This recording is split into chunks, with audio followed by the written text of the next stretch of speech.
Hey, what's up, Stacy? Welcome, welcome. Sorry we didn't see you in the Zoom. We were basically we started, Stacy, and well, we've never stopped. we we opened the fireside chat without realizing it was open. So here we are. And by we, I mean me. This has nothing to do with Dom. It's not Dom. There's a little pre-show. Yeah. Honestly. Okay. I'll make sure I have everything we need. Welcome, everybody. Grab our lovely questions submitted by our wonderful audience. Dun, dun. Okay. Let's see. Got our cues in and ready. We're just waiting for people to pop in. You made it out, Daniel. All right. I'm actually. Oh, I hit the wrong button. Don't mind me. I don't know how buttons work. There we go. Go live. Okay. Turning on my camera. Awesome. Okay. Hi, everybody. Hello, Curious. Welcome. Yeah, we're hanging out. It's going to be super helpful. We're so excited to have Dom here. Yeah. Dun, dun. Hey, Snow. I can't remember. Did I meet you in person, Snow? I honestly, I know I met Dom. I met Wirt, and I met Mac, and I met, JJ, and I met, I met a lot of people, but it was also like my second week, so it felt like, I'm sorry, it was like my second month. That's what is time? I'm convinced Snow's name has a typo, because he pronounces it Snownonymous, but there is no non in his name. Oh, Is a oh my constant goodness. debate. Well, now that you've brought it up, Dom, I'll never unsee that. So just trying to put it on record that his name does have a typo. All right. Well, with that, I think we're good to get started. Yeah, let me double check. We've got that X is followed in suit. And yes, sweet. All right, Dan, feel free to start us unless you already have, and that's totally cool too. Welcome everybody. Okay, so yeah, I'm just gonna give a quick introduction to what's going on here. To start, hi, for those who don't know me, I'm Shan Callie. I'm the newest creator community manager over here at Epic. I'm so excited to be here with you all and to have these events where we get to showcase creators like you. If you have any interest of coming on and chatting with me, I know I've gotten a lot more lately than before, so thank you for reaching out. There's now a list, which is fantastic, but definitely let me know. There's going to be more opportunities to have more of you on and sharing your insights and thoughts in the future, hopefully, fingers crossed. So if my bandwidth will allow it. And I would love to do that more. So definitely let me know. But all of that aside, this is a creator fireside chat. This is where we come together as a community. Y'all have asked some great questions over the past week. And Dom and I are chilling. We've got, our drinks. We're coffee to be specific. And we're just super excited to chat about the questions that you have, to chat about Dom's journey, learn a little bit more about him and his experiences, because as you know, for all of you who have been in person at events in your industry or for things such as this, it's really that connection where you learn about other people and their experiences within the industry that really help you learn. There's always at least one solid nugget of information from somebody that you can learn. And so that's why we do these. So hopefully there's more than just one. I think it'll be super exciting because we've got a lot to learn from Dom. I know I do. And with that, I'm going to give a brief intro for you, Dom. Are you ready? Go for it. I really worked hard on this one. Okay. Get ready for a chill chat about Fortnite Creative and UFN with none other than the DolphinDom, now from Alliance. So Dom's been part of the Fortnite creative scene since forever, and now he's a big shot over at Alliance Studios. But let's rewind. He started his creative journey when he was just 16 years old, almost 5 years back now. Talk about that commitment, right? Talk about that drive and creativity we got here. But wait, there's more. Dom has teamed up with some big names to help shape what we now call Power Create, as well as Alliance. And there's been some absolute bangers that they've dropped, like creating maps for the Fortnite World Cup and the Spy Within LTM event in 2020. 2020, and even some next level UFN Grand Slams, which we will be talking about later. Some stuff that he's super proud that he's been working on and with his team now. And I see a lot of Alliance in here. It's great to see you supporting Dom and being here and getting to say hi to you all. Hope you're well. Now, a billion plays might sound wild, but Dom is all about teamwork. Okay. He's all about that vibe, that let's do it together. And it's all about the growth even when things get tough, right? They're all focused on what can they do to expand, to build more creative things, to push those limits. And it's all about coming together. It's all about leveling up and vibing around this digital campfire we have today. So if you're down for some awesome combos and insights with the questions that you have asked, let's tap DolphinDom for some of his insights in the creative and UFN universe. And don't forget to definitely check out more of these as you go. We will have them live stream on YouTube and Twitch right now. So feel free and check that out later if you want to see the VOD, which thank you so much, Dan, and everyone who made that happen. And let's get this interview popping. Now, I don't know. I know that was super brief, Dom. Y'all have done a lot. I thought it was great. Thank you. So I actually, for the first one, now, I want to just pull back a little bit. This is a chill chat we're having, but a lot of people here are new. We've got a lot of new creators in this realm of UEFN and creative as of late. We're seeing a lot of new people popping off who are being featured in Epic's Picks and stuff that we've never seen before, which is so cool to see new people joining the fold and creating awesome new content. So for those people who might not know you as well, Dom, in your words, aside from, of course, the things that I shared, I would love to hear, and I'm sure the audience would love to hear, as I do know, more about your journey as a Fortnite creator from when it started until now. Kind of what is the high level experiences? If there's anything, significant you want to point out, feel free and weave that into the story, but just kind of like high level, what your journey has been like would be awesome. Yeah. So, I got started basically like a bunch of other creators did, where creative was announced, and I just knew it was something I had to check out. I've always been a fan of sandbox games, or the more friendly, either building or even designing kind of games. Like I just wasn't a fan of the fighting and PvP aspects of games. But I mean, a couple friends had convinced me to play Fortnite, so I was like, okay. And I kind of got into it a little bit, but when creative was launching, it was just like, I got to check it out. And when I got into it, I loved it, and I kept building in it. And I mean, even the first thing I ever made, I just did it for like 18 hours straight one day. I just was building it for the fun of it. I had no expectations of how anything would come of it and that kind of stuff. And but when I made a whole kind of like sizzle fun video for it. I was really into making fun kind of YouTube videos and that kind of stuff for things I was making or doing in life, whether that be IRL or on a game. And when I made it, I thought it was cool. And so I tweeted a bunch of content creators I was big fans of, one of which being Lachlan. And Lachlan responded to the tweet almost immediately and recorded a video on it. And that's basically history. Like ever since then, he kept coming back for more and more. Eventually, I teamed up with people like Word Andrew, and we created one team called Jolt, which then got turned into Power Create. And then it went from Power Create to an Infinity, which was kind of like a partner team with Alliance, and then eventually just joined Alliance. And so I've been around the block, and I've worked with a lot of different content creators, as specifically Fortnite content creators that are pretty prominent. And I've been a part of really great experiences in LTM events, like you were mentioning, and it's just been a fun little ride. And I've been able to meet some really cool people and make some really cool things along the way. Sweet. Thank you so much for sharing. Yeah. So talking more about that pop off, that chance happening that happened with Lachlan, that's super exciting. What was the feeling when that happened to you? Like what? Aw, immediately smiles. Yeah, must be interesting. I mean, this is kind of a fun little story I like to tell, because I tweeted Lachlan because I was such a fanboy over him. I was 16. Like, he was the guy I watched every day after school, along with a bunch of the other Fortnite creators that were popular at the time.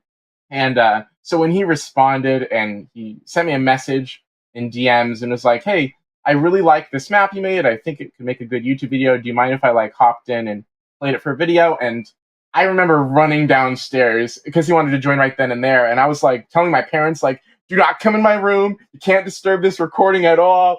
I was freaking out. I locked my door. I closed it. I was like, I got to make sure everything is perfect, because this really big YouTuber is about to play my game, and I was literally Dang. freaking out. I mean, I was freaking That's out so cool. much that if you rewatch that old video, he muted me in game because I was like too excited. So he muted me, which I mean is what it is. But I thought it was kind of funny at the time because Aw. I was having trouble holding in my excitement. But yeah, it was really fun, and I mean, I just can't believe he would even have responded to the tweet. I think it was 6 minutes. I don't know why I remember the time, but 6 minutes after I posted it, he responded to it and sent me a message, and I just thought it was probably one of the highlights of my childhood at the time. Oh, of course, that makes a lot of sense. That's super exciting. Man, I can't even imagine. That's wild. Like, someone you're such a huge fan of. Oh, that's so rad. Um, Yeah. So we have a lot of questions that we have to get through today. So I'm going to move forward a little bit. If we do see anything, if you ask anything in chat, we might be able to answer it if it's on, topic. So feel free and ask some things as we go too. Want to make sure we cover some things as well.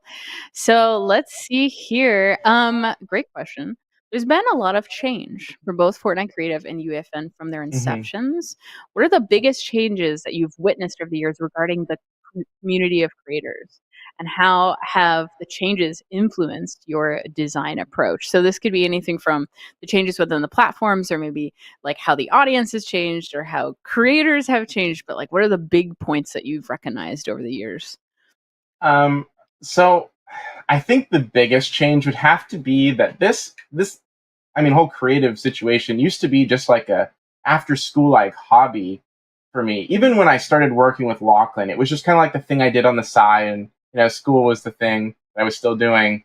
But then meeting a lot of people, specifically like Word Andrew or Mac Jack, who take creative so seriously and almost open the doors to this can be a career. It doesn't just have to be this hobby. And even with the launch of UEFN, seeing people who have been programming for longer than I've been alive or making real actual games, it's totally turned into this is no longer just some sandbox hobby, like I'm slowly transitioning into becoming a full-on game developer, and that's where the community is turning into. It's no longer just what playground mode would have wanted to dream of kind of thing. It's turned into a whole we're designing actual games, not just some random sandbox. And I think that is such a almost incredible shift because 5 years ago or 4 years ago, however long it's been, it's like that was not even in the back of my mind that that's where this community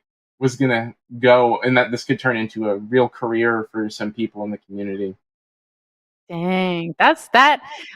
Since I came in late, of course, obviously starting like 9 months ago into the community, that is a really cool point that I've definitely not experienced and I missed. I'm sure quite a few of you have felt the same way who are in the chat right now, and that's a really interesting point.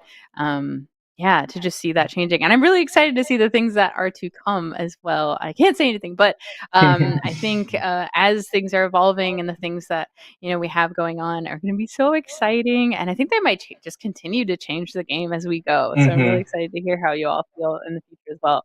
Um, and thank you so much. Yeah, she was barking a little, so sorry if she does. Sometimes the the someone comes through the door over there and she's like, ah. But thank you. So let's see. Prop hunts. We got to talk about prop hunts. Come on, Dom. We got to talk about them. You working on prop hunts. You work with Word on prop hunts. Y'all have done some amazing work, and it's something that just comes so natural to you. It sounds like. I remember when we were Hmm. talking. You're like, well, happens to be something I'm extremely skilled at. It might not be my favorite thing, but I'm just killing it. And I'm like, not that he doesn't like it, but that it's just I'm sure you're always thinking of more like inventive things you want to try or Hmm. trying new designs and Yeah. stuff. But that one just seems to be the easy fallback, which makes sense because you are so great at it. Someone's saying prop hunts are a popular island genre in Fortnite Creative and UFN. What are some of the most unique or memorable prop hunt maps that you've designed, and what challenges did they present? Yeah. So, just being in the community for a while, like I had never made a prop hunt until I think a year ago was the first time I decided I wanted to make a prop hunt. And that's mainly because I always liked making the unique things, the tiny towns or the Tide Tycoon salvage survival, the game modes that aren't like the red versus blue or 1v1s or box fights, that kind of stuff. Like I like the new kind of uniquer things. So prop hunt just kind of fell in the category of it's not really that unique, but the prop mover device had released, and I had been saying for a while on other live streams because I do a live stream with FCHQ and we play maps that can be featured on that website, and we play prop hunts all the time. And with the prop mover, I just thought it would be a unique mechanic. If what if there were like fake moving props? Because if a prop moves in a prop hunt, it's a player. Like what else could it have been? But then the Yes. prop mover would be a good way to like fake a prop moving, and thinking it as a haunted house. My prop hunt haunted house map. That makes the props haunted. So that was the first thing I wanted to do. I thought, well, I could do it. Prop hunts are common, but that's a fun little gimmick, and I did it, and it just has been successful ever since. And then I just decided I wanted to make more. Like I've always loved prop hunts. It's probably one of my favorite game modes in Fortnite. Even though I never wanted to make it before, it was always because it's more casual. Like I was saying, I don't like shooter games. I like the more friendly kind of things. So I always enjoyed prop hunts.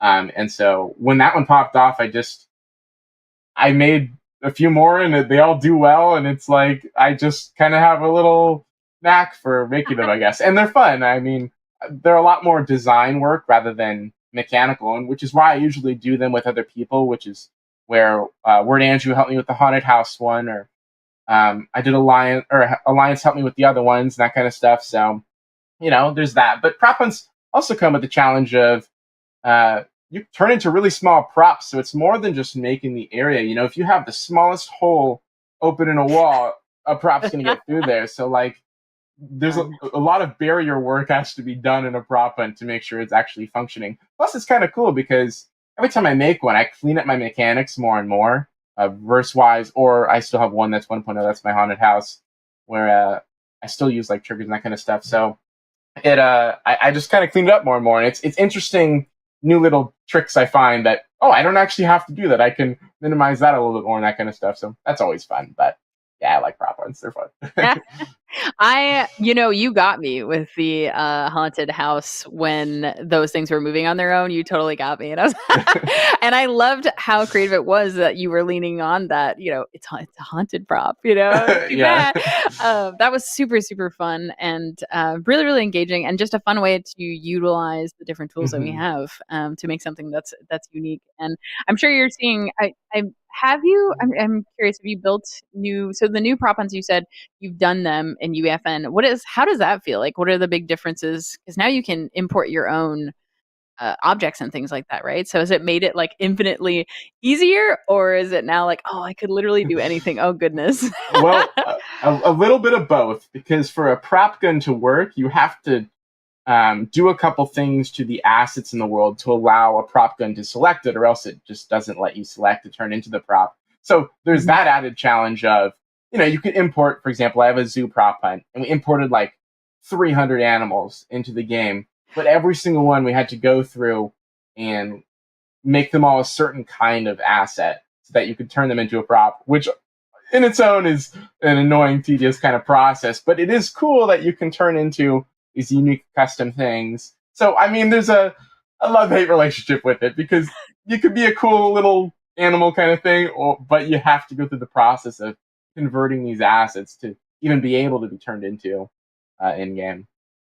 Dom, I played that map by the way because I also am a huge fan of prop hunts, and all I could think of was, oh my goodness, this person put so much thought into this and so much creativity and so many animals. It's almost overwhelming how many animals there are, which is I can't imagine having done that and built that. Hmm. But it's super super fun, so definitely highly recommend checking that out if you are curious about like, oh, what would that look like if you could put all that in there. But amazing work on that as well.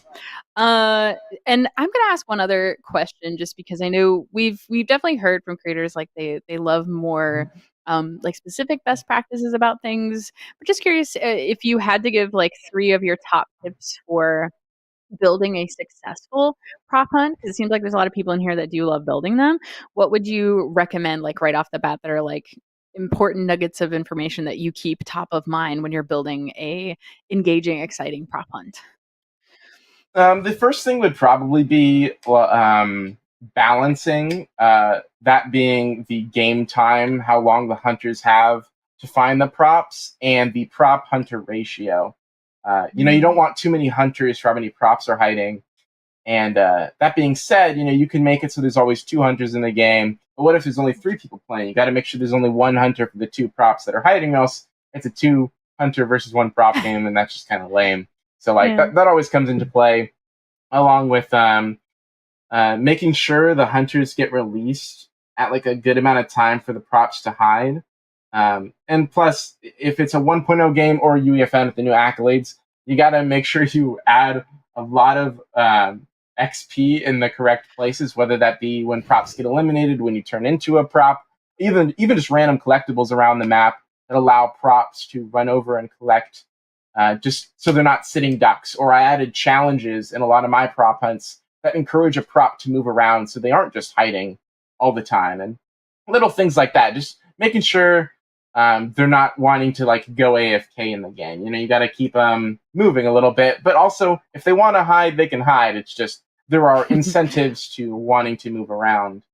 But yeah, other than that, like prop hunts are a very standard game, or by that I mean you don't want to really screw with the main game of that much. I did the haunted house, and there's moving props, but you got to be careful with how much you change it. Not to throw it under the bus, but like the prop haunted map that Mediatonic made, which is a great map. I want to put that out there. It's a great designed map, and I love it. But it wasn't that successful, and I think the reason it struggled was because it was too different from a typical prop hunt. Kids are going into these what they see as a Mm. prop hunt thinking it's going to be the standard game, and when it's not, there are ways to innovate on ideas, but if you pull too much away from the idea, the kid's going to feel like I went into a prop hunt, but this isn't a prop hunt. Like, what is this kind of thing? And then I feel like if a kid gets confused, they're going to leave the game, and that's the last thing you want. So you got to find tasteful ways of being um, uh, evolving on Oh. these ideas Mhm. without distracting from the core game, which kids already know they enjoy, which is seen in the community. I mean, that goes with any game, just making sure you're taking Yeah. the base game and you can add your fun twist to make it cooler and better and have fun upgrades and that kind of stuff if that's the way you want to go. But, you don't want to make a kid feel like they're going into something and it's not at all what they expect. Look, not speaking for kids here, Or, but speaking for me, no, I 100% agree. When you go into um, islands and it's not super straightforward what's going on, I think that's the hardest part for me personally. I don't know if everyone mm-hmm, in chat feels this way, even as creators, but as player for sure, when I go in and I just can't understand, or like I have to read a ton of text or a wall of text, or things aren't so straightforward. Thank gosh for the new pop-ups and things that we have integrated in UI that you'll be able to play with. And I know there's a couple things that right now we're fixing on those, but once that stuff is all fully fleshed out, I think that'll help a lot. Because that is true, Dom. Like anybody who goes into something, they're like, "What is this?" If they mm-hmm, don't understand the core component, then it's hard to have fun. So that makes a lot of sense. And I really appreciate the additions that you had in there and the thoughts, because those are all super helpful things to think about, and help people do better. So I really appreciate that insight. It's super awesome. yeah, thanks. Um, so collaboration is a really, really important part of a lot of the work that you do, especially on Alliance and previously on Power, and even with the work you did with just Word, which is really awesome. Can you tell us about a project that you've worked on, that one that you can talk about, of course, where teamwork played a crucial role in achieving success with it, and what lessons you learned from that experience as well? Um, yeah, I actually like to talk about the first time I ever collaborated with someone, which happens to be Word Andrew again, which was for Lockheed's Landing back in 2019, which is the World Cup qualifier map for the World Cup. And I was super intimidated by Word. I don't know if I've ever said that like publicly, but I mean, this guy, he was just so good in the community, and I was so worried that he's gonna like show me up to like Lachlan, and Lachlan would be like, "Why would I work with Dom? Word's a god," and I don't disagree. Word is a god, but it was such like a He's got it. personal like feeling was just like, oh, like I'm not gonna say no to working with Word, but I was so scared to work with him. But working with him, like I was able to learn so much about how someone of his skill level goes about creating a game. You know, the planning and deciding who's going to do what level in the map, and the art style, and uh, the game mode. In this case, every level had a puzzle, and every puzzle in the game, and that kind of stuff, and um, how to work. You know, even like after school, it was like, all right, let's get on, do this, and communicating back and forth on the direction for a project. Like it was so different because Word has had so much experience in the UGC community or even just game dev experience. And to be able to work alongside that, while it was intimidating for me at first, it was like a almost like a wake up call a little bit that um, there are people that are better than me, and there's always going to be people that are better than me. There's going to be people that are better than everyone, but that's not something to necessarily be intimidated by.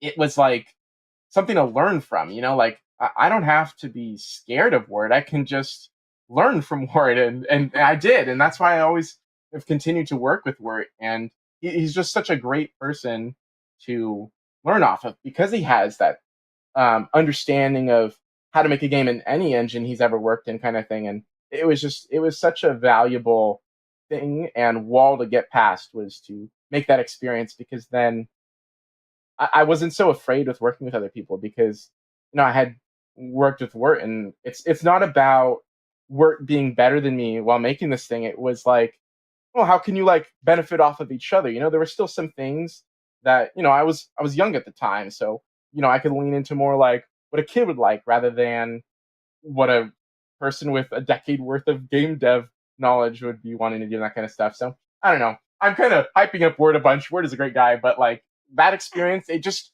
changed my whole perspective on working with people. And I actually prefer to work with people now because you can learn off of them rather than thinking you can do everything on your own. Because the fact is, you just can't. And that's not a bad thing. It's just why would you want to do everything alone? Like that's too much stress on anyone to try and do everything alone. So Dom, you're speaking to my heart, my collaborative heart.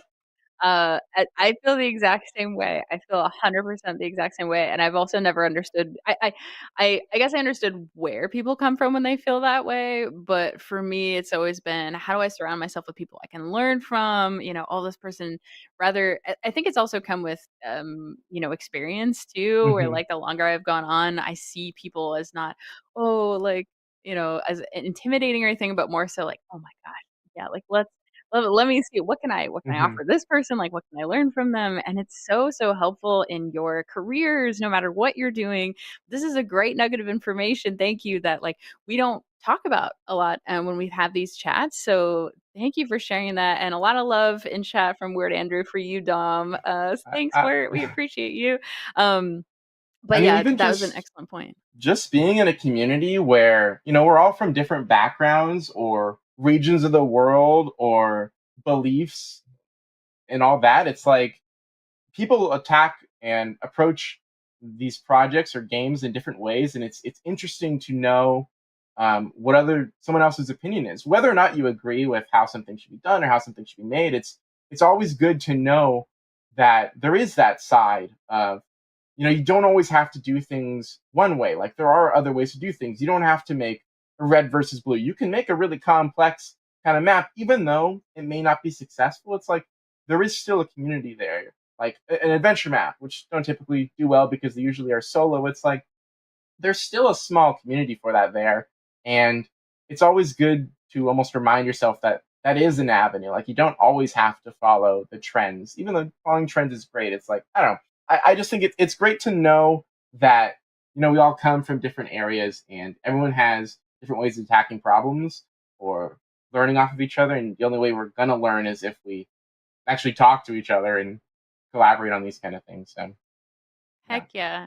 I think, and that's when we're talking about that and expanding our insights and who we work with and what we do, there's so much of that across industries too, right? And what you're talking about in terms of jumping on trends or not, I mean, there's so many like content platforms, not just UEFN and creative, that this is true, right? Like we see it on TikTok a lot, right? Where people jump on certain trends to get that kind of exposure. But then we see people do something completely unique. Hmm. And that is the thing that makes them Yep. that person that they take off. So Hmm. it's really, there's really no like solid 100% answer for anything when Yep. it comes to UGC, which is hard, but it is really awesome to have these conversations because there's little things that we learn along the way with each other and knowing how other people feel. I really appreciate you being vulnerable about how you were feeling when you were working with Word. And like you said, I've never said this publicly. That means a lot that you would share that. I'm to us, to the community, and that's super helpful because there's probably a lot of people that are stuck in that position and they don't even know how to properly articulate it, or they're stuck in it and they don't see the opposite side like that. Like I've been there too, just like you talked about when we were younger and things. So really appreciate that.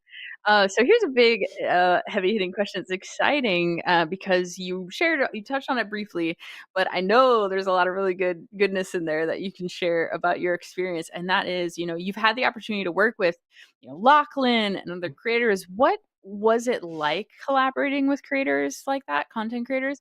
And can you share any interesting anecdotes from these collaborations that might be helpful for the creator community to know for their experiences and the things that they might engage in when doing that?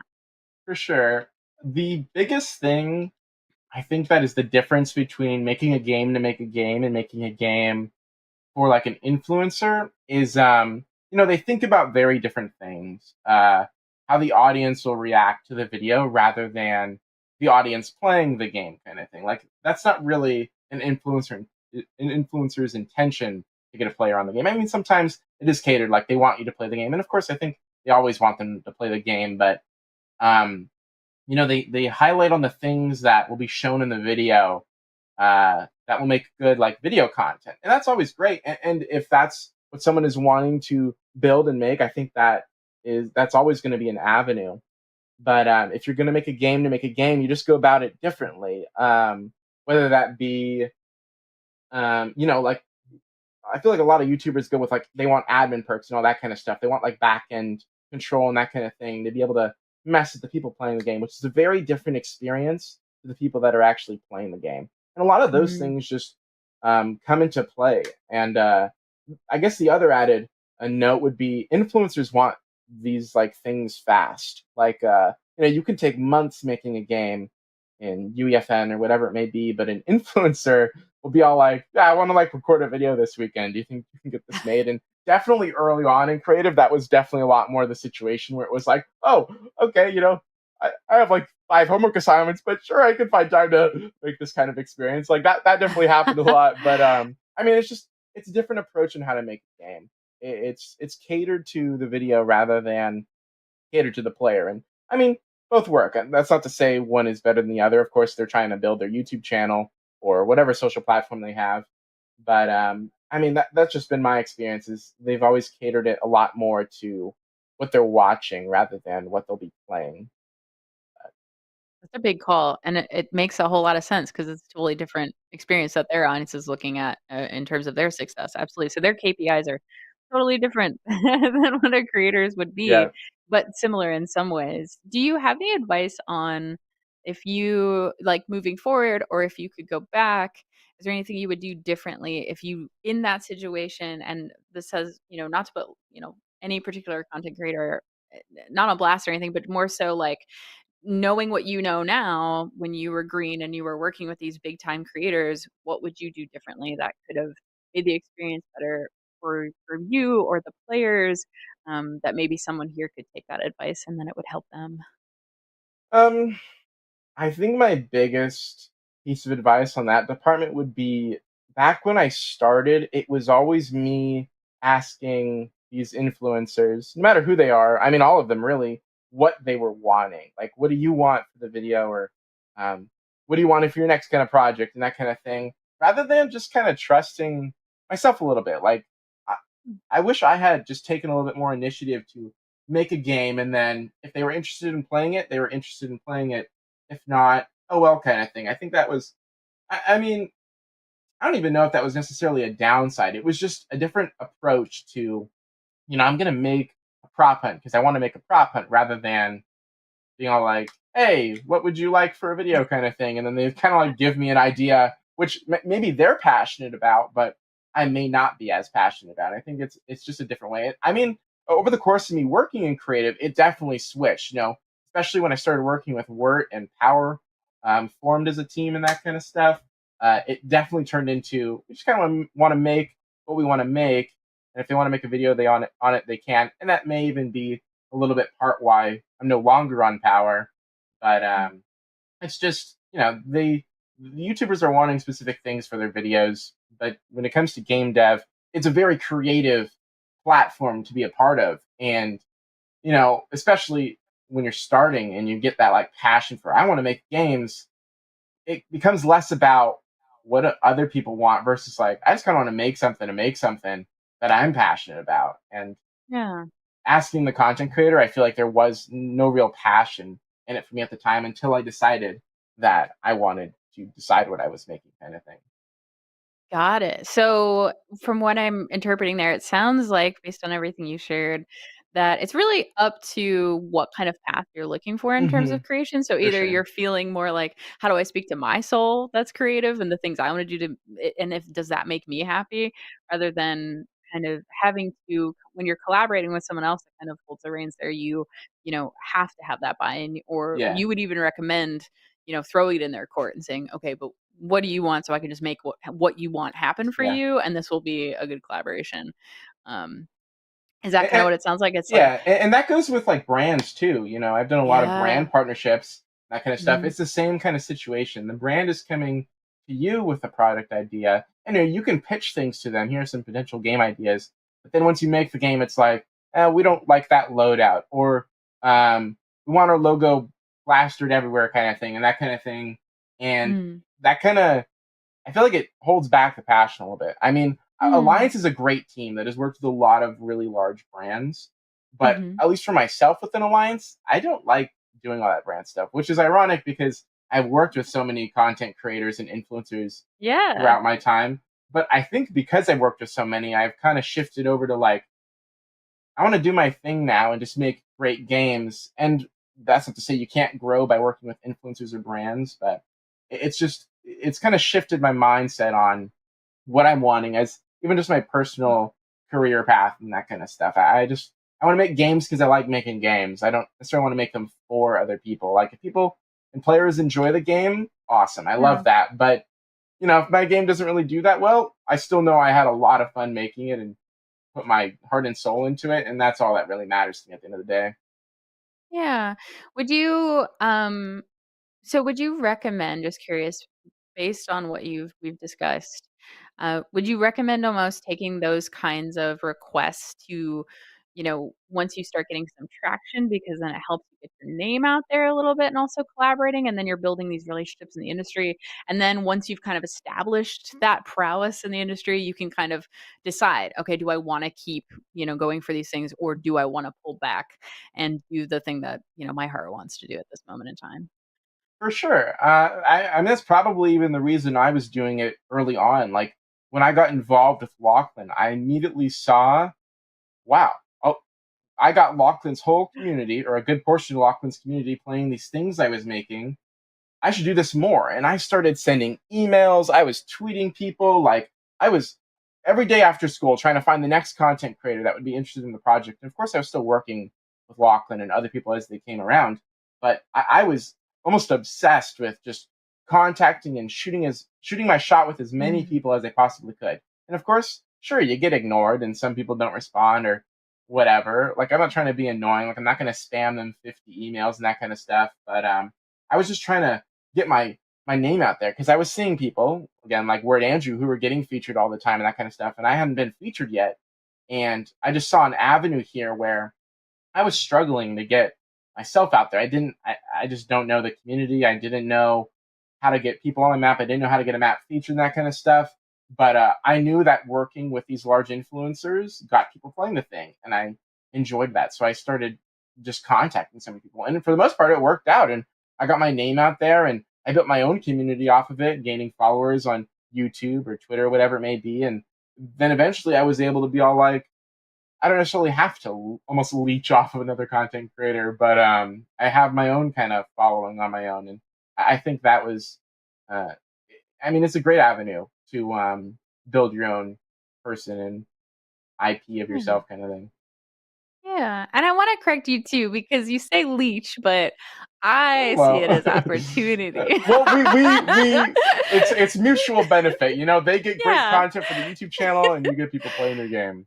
But Yeah, yeah, no, I think it's super strategic, and I think it's super smart, and no negative term involved with that. I yeah, think, yeah. I definitely you see it all the time, and if it's done thoughtfully and you're, like you were saying, representing your brand, you have strong, Hmm. feelings about your brand, you're able to get that out there more. Um, I think a lot of people are wondering based on kind of shortly what you said, so I wanna throw this question out there because I think it would be super beneficial for not only my knowledge, but of course everyone here, and that is, you were talking about kind of the process you did for reaching out to people, and I've worked kind of in this space before with content creators on the opposite side where I would help them like, "Hey, here's, what you do to get in touch with other content creators to collab and things." So I'm curious to hear just kind of high level your process for getting in touch with them, any advice you have, high level that are great nuggets of information about, getting their attention if you have any, and kind of like building your reputation on social, Hmm. that kind of process you were briefly mentioning. Yeah. So specifically when I was first getting super involved with working with influencers, I quickly noticed that, if you just say, "Yo, I have a great map," and you tag, I don't know, Ninja or whoever, like, "Please play my map," kind of thing, like that's not going to get you very far. Now, the reason I believe Lachlan even responded to me the very first time is because I made a whole video, like presentation of the map for fun, but like it showed him this is what I want you to play, rather than, yo, I have a cool map, or yo, can you message me back? I have a video opportunity, that kind of stuff. Like, if you just kind of show them, like, a lot of influencers and content creators, they may not show it, but they read a lot of the messages and all that kind of stuff they get. They may not reply to a lot of them, but they still at least glance at all of them. So if you throw images or videos at them, it is something they see and then are immediately more attracted to. Like, oh, this is what the guy wants me to play. That actually is sick. Maybe I will reply to him and give him a shot. And maybe sometimes you still get ignored. But so early on, I was making a lot of videos or would include images in these emails or Twitter DMs or whatever it may be. Like, I was just trying to show them what I wanted. I mean, even as a building my own brand, and that comes with a lot of people who were fans of Lachlan end up being fans of me, kind of thing. And a lot of them messaging me about, like, "Hey, I need help making a map," or "I have a question about this thing I'm working on," and then they don't even provide anything they're wanting. Like, they almost want me to ask them more questions, and it's like, I'm just not there yet. You have to hook me first, and I guarantee a content creator goes about it the same way. You gotta hook them first, and the only way to do that is to use visual. Like, don't just say that you have a map. Like, show them. Make a video. Spend some time into it too. Get an actual image made. Maybe put a penny into it. But if you can't, that's okay too. I mean, that first map I ever made, I probably used OBS or something to record, and I used the dumbest voiceovers and all that, and it's such a cringe video, but it worked, and that's all that matters. Like, so just being able to kind of be a little bit more bold and not being so short with your, "Yo, I have a map, can you play it," or whatever kind of thing. Like, I don't know, just give it some more attention than just spamming an influencer you may be a fan of, kind of thing. Great call. Yeah, it's cool. So there's definitely similarities from what I've seen as well. I think, I love that bit where you're talking about, um, you know, hooking them, right? Hooking them. So there's multiple ways you can do that. And when you're talking about visuals, I mean, that makes a lot of sense because we're talking about a game here. We're talking about pulling people in, and, enticing them to load up Fortnite and play this thing, right? So you're asking a lot of whoever's seeing it, to have to, download if they don't have it, do all these things, make sure they have the space, do it. So you really got to sell them on it. And I think like you were saying, stop being so, necessarily like short with them.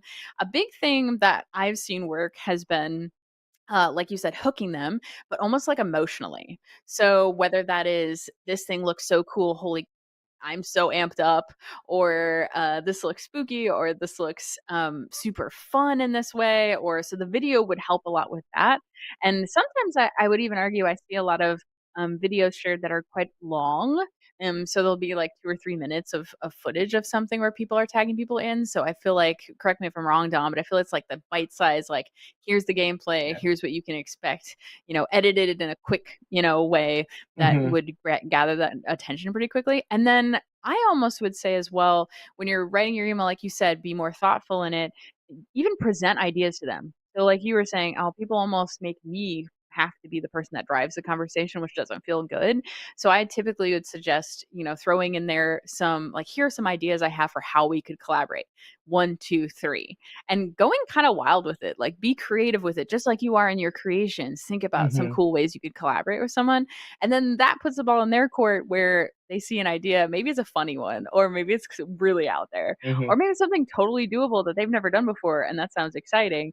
You're probably going to get a response. And what's the worst they can say? Well, I guess we're dealing with Nothing. content creators, so it could be. I guess you never really know because these are just people necessarily, that run their own business rather than a big business. But when it Yeah, comes to brands, but yeah, for typically the sure. worst they could say is no, right? At I least I'm mean, sure you've seen that, huh? I mean, even a lot on social media. Like you see people. I mean, if you are keeping an eye on like the FN create kind of stuff, like people tag a lot of the same people, and that's Yeah, not a coincidence. Like yeah, people tag, for example, Mustard Plays a lot because Mustard Plays responds, likes it, maybe even plays it for a video very frequently. Like that's not a coincidence. Even if you aren't the biggest fan of whatever content creator you might be interested in, if they are known to be doing that kind of stuff, yeah. that's who you should aim for. I haven't really seen Ninja reply to many Fortnite creative maps. Not to say he hasn't, but I just, and he might be large, but is it going to work out in your favor? Like your odds just aren't that high there. But if you go for someone like Mustard Plays, who is a little bit smaller, and I mean size really doesn't matter in terms of content creation followers, but like he is just known to make a lot of Fortnite creative content and retweet these posts and that kind of stuff. So yeah, tag him. He clearly is okay with it if he's interacting with all these things. So like lean into those, or even just look at the other hashtags people are doing. Hashtag created in Fortnite, hashtag UEFN, hashtag Fortnite creative, all those kind of things. Like people are scanning through all those hashtags all the time. I know I am just looking at whatever people are creating kind of thing. And it's just, those are the avenues a lot of people should go down if they're trying to get a map out there. Of course, don't be spammy. No one wants to be tagged by the same person 50 times, even if you have a really cool map trailer and all this kind of stuff you've put into it. Like, shoot your shot. If it doesn't work out, maybe give it some time before you shoot your shot again, kind of thing. Like you just, the last thing you want is the person being annoyed and just writing you off as, oh, it's just this guy who like always is spamming me over this and that, because you don't want to be on that side of a person's opinion. I feel being brave about this, but I feel like I'm feeling a little brave. But I feel like if you write a thoughtful email that or message that starts with what, like, a connection, like why you have a connection to this creator, something you like about their content and how it relates to what you're presenting them, ideas about how you could collaborate together, and, like, a thoughtful sign off that isn't just obviously a copy and paste. I Hmm. feel like at the very least they're going to have read that. Like you said, Dom, they do read their emails. It's like the one thing of business that they do on the back end, besides, of course, building out their content. But I feel like that's going to hook them regardless, so they'll remember you. And For sure. honestly, the thing that I've heard is, as long as you're not, yeah, like, spamming them every day or something. If you reach out like every couple weeks, or you even say, hey, just curious, did you see my email? There is no harm as long as you keep it professional. No Exactly. one is gonna be like, 100%. "Oh, this person's so professional. I hate them." Like, that's not Yeah, gonna happen. But thank you so much for sharing all that's so helpful. I'm sorry I stuck a little bit onto that, but I could tell it's that all good. you just had a lot of insight that was very, Yeah, very yeah. helpful. Um, so as a project lead, how do you manage and organize? How would you recommend, or what advice would you give for managing and organizing a team when you're working on a project like that, so that it goes smoothly from start to finish? Are there any bits of advice that you have there, whether it's just a couple people, or just, two people managing together, or, if you are leading a team on a full-on island project, any advice you have that stands out? Sure. Well, the common theme with coming up with a new project is it's usually always one person's idea first. Someone is super passionate about this concept they've had, or maybe you come up with the idea with multiple people, but usually someone is still driving this idea, whether it be, say, just a gun game, for example. Someone really wants to do a gun game, and in a team, not everybody is going to like the project. It's just you're not going to get everybody to agree. Again, back to when we were saying everybody's from different backgrounds or different likes in the community and all that kind of stuff. Not Mhm. everyone is going to like a project, and that is totally okay. Like, not everybody has to. Um, so when it comes to that, uh, I'd like to just propose that, who is interested in it, who does like it, whether it be whoever just is curious in the idea, wants to hear more. Maybe they are indecisive and don't know if they really like the idea yet, but still want to be maybe clued in a little bit. Like, that should be the route that goes down, because in a team there's so many cooks in the kitchen, and the last thing you want is so many opinions clashing, and now everybody's lost the vision. Like, you got to make sure everybody's on the same page. And the only way to do that is to first get the people that want to be on the page. But if someone isn't interested in the project, don't force them to be interested in the project. Like, I just don't see that being a good, helpful solution. There are other things and other products they can work on, especially in a large team. If they want to do something, then they can go do that while we focus on this gun game kind of situation. So, they really have to sync up. You got to be on the same page. Also, because the last thing you want is people stepping on each other's toes. If you got multiple programmers and multiple artists or audio people and that kind of stuff working on the project, the last thing you want is people doubling up on doing the same work, or someone thinking they were supposed to do one thing and then someone else does it. Like, that always leads to complications and um, the workflow of the project, and then people get annoyed and the project gets messy, and that's just the last thing you want. And like, that always comes down to, like, you just got to be super organized. And the first thing we ever do whenever we start a new project, at least with an alliance, is we just sync up on what we're wanting. Like, Mm. what's the direction here? Like, we don't want to steer off into a random branch or whatever and mess up the vision, and now everybody's confused and we got to get everybody back on the same page. Like, so you just got to sync up and make sure you're aligned. We use a couple different sites to track who's doing what, or even in Discord, just stating who's going to do what kind of part and keeping everybody posted. If we do occasionally have new ideas or we're working on the project, and just cluing everybody in. When there's multiple people working on it, like, maybe someone wanted to do one thing and someone else wanted to do another, but you have to know what everybody's doing. You don't have to know exactly the details, but you have to know, okay, I'm not going to touch music because Cardin or whoever on Alliance is working on music. Like, why would I touch that kind of thing? Or Tony, or whoever may be. And it's like, that always comes down to just got to making sure you're on the same page. I feel like I said that a lot, but, like, you got to be synced up. Like, if you're not on the same page, like, the project just goes in a direction where no one's passionate about it, and then maybe it falls through and you never complete it. So, No, that's a great call. Mac Jack was echoing you in chat too. She's like, "So what you're saying is communication is yes. key?" No, I feel Yeah, like I've yeah. heard you say that, Mac Jack, and I don't even work on Alliance. I feel like you've said that to me when we chatted. No, it's totally true. It's totally true. It's a great call. Yeah, So definitely helpful to just over communicate. Honestly, is that your Mac yeah, impression? yeah. I don't know. Don't put that on me. Don't put that on me. No, I'm sure she would say it much more eloquently and interestingly than me. um, Yeah. okay, so let's see what time we're at. I know we waited a little bit, so we've got a few more minutes. We still got some more questions. Let me see. Here's a great question. What tools or techniques do you use to keep your designs fresh and innovative for an island that's constantly evolving, or I guess, for a platform that's constantly evolving as well? Is there any kind of research that you do, Dom, or any advice you have around, keeping that creative mindset rather than getting stuck on something? Yeah, so I guess the biggest piece that at least I use is, like, I'm always looking at other either games within UEFN or games outside of UEFN on other platforms, that kind of stuff. It just, if you're working on, say, a tycoon, there are a lot of other popular tycoons that are outside the engine. What pieces from those tycoons are the popular um, things you should almost pull from those games? Now, I don't want to say copy, because your map may be completely designed differently, but there are still some game flow loops that are really prominent that other people may be using and you don't even know about. So now, if you're making a gun game, go into the popular gun games in the community. Like that doesn't mean you don't have to copy those gun games, but are there certain guns that they're not excluding? Why are they excluding those guns and that kind of thing? Like those are the things you got to take into account. If you're gonna make those, especially if you're making a popular genre. A lot of those genres are super. I don't want to say monopolized, but they have a lot of dedicated players on them. And if you want to make a game mode like that, don't fix what isn't broken. Like, just Yeah. what is the popular things from those games, no matter what the game is in any genre.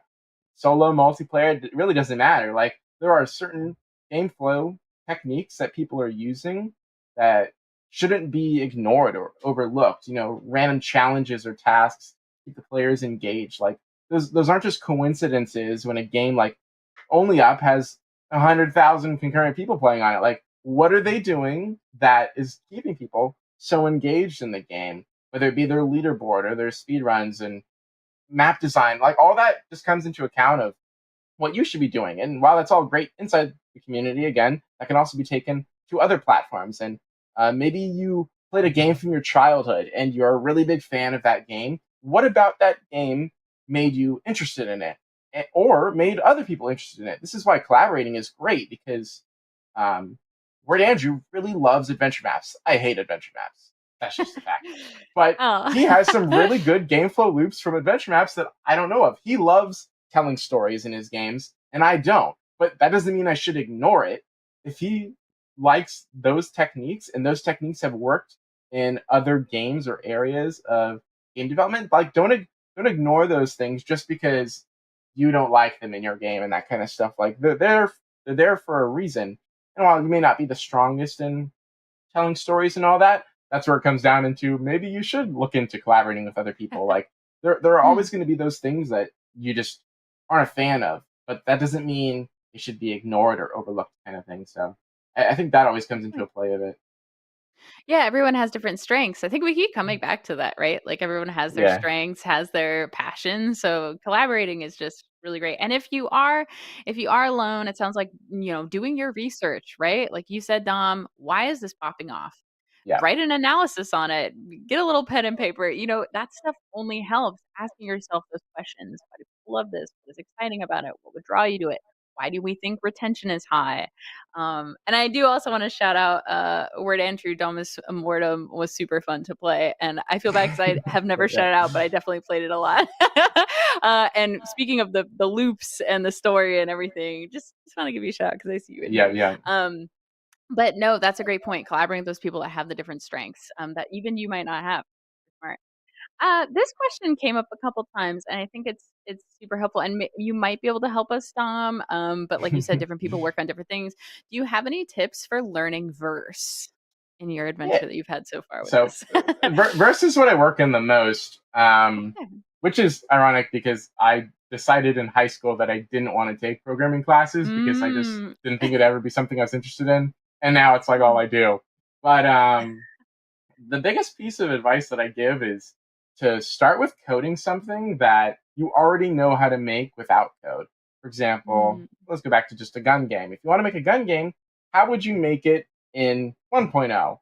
Um, just keep your code to the as simple as possible. There are people doing some crazy boss fight stuff or all these tycoons and that kind of thing, and like those are really unique kind of niche game modes that probably are super heavy on code, but especially for people that have never really coded before, um, you're going to stress yourself out trying to go down that route of trying to figure out how to code something when you don't even know how to code the simple things. So like that's why like a lot of coding languages always start with this like just print hello world. Like just start super basic with what you are doing before you shoot for the moon. And of course, over time you'll learn little tips and techniques to help you evolve on these games, but if you just go 150% right out the bat, you're going to fail miserably and feel horrible about your work, and now you're demotivated to ever want to even mess with verse at all. But you don't have to be like that. Just make something super basic. Ignore what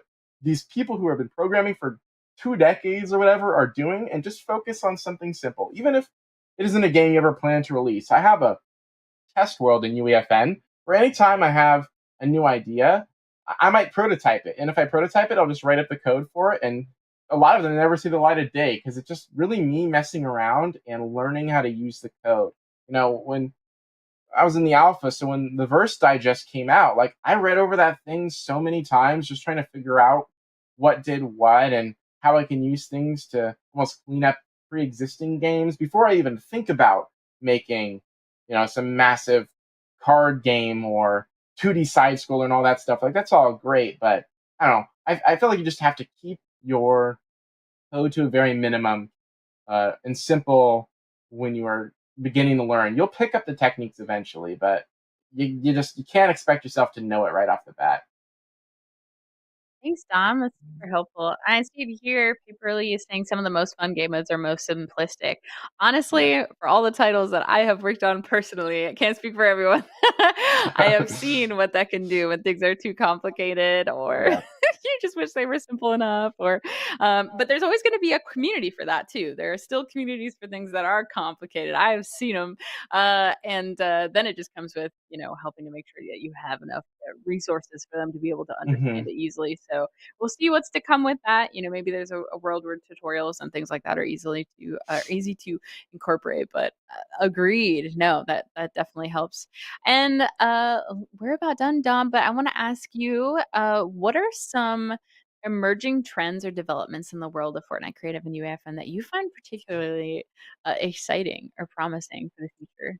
I mean, I mean, there have been a couple roadmaps that have released, and I think the Oh, thing I'm most excited about is games that last and evolve more over their lifetime. What I mean is, like, when I make a prop hunt, I make it, and I might be bug fixing it all the time, but it's never more than just the prop hunt or just the red versus blue or gun game or box fight. Like, I would like to see the game almost turn into its own like little universe of games. What if all the alliance games were like connected, like rather than just be their individual standout games?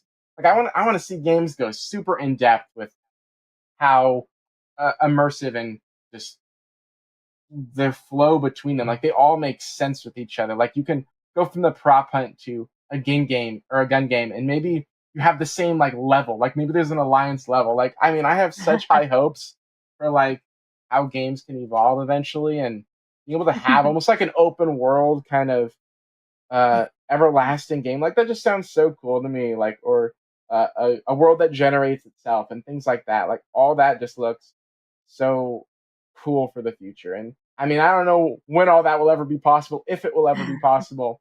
But like, I mean, I see other platforms and what they've done with their UGC games and almost turning them into their own game development communities. Like, I just want to take this and make it so much more than just here's a prop hunt, but like here's like our own little alliance universe of games right there. Like that's where I want to take this eventually in the long run.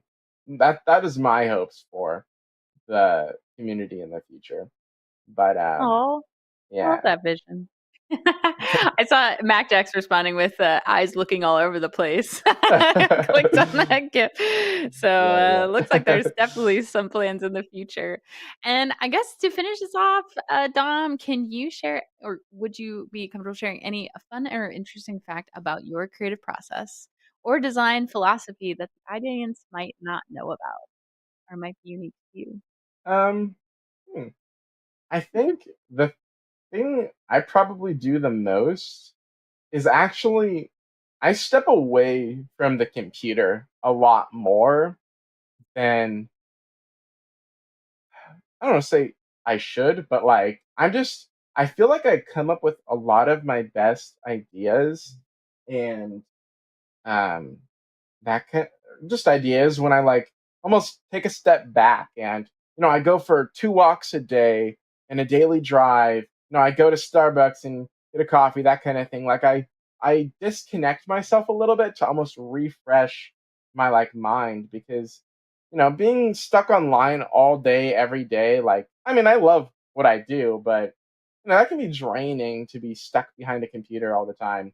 And so to be able to like get out of the house and go for a walk, or maybe I go for a swim and that kind of stuff. Like all that just kind of refreshes me. So then when I get on, I almost hype myself up when I go for these walks or drives or swims or whatever. Like I get so excited about getting back on and doing my project. It was actually something I remember Word Andrew used to tell me where like I think he said he misses school because while you're at school all day, every day, you are just so excited to get back home and like Oh, work that you get so much more done when you get home. And I think there's a similar situation there. You know, if I force myself off the computer and go somewhere else, like I almost get excited to get back on and work. You know, I'm not draining myself because I'm stuck all day on it. So I don't know. That's something I always like to keep into account, and I do every day.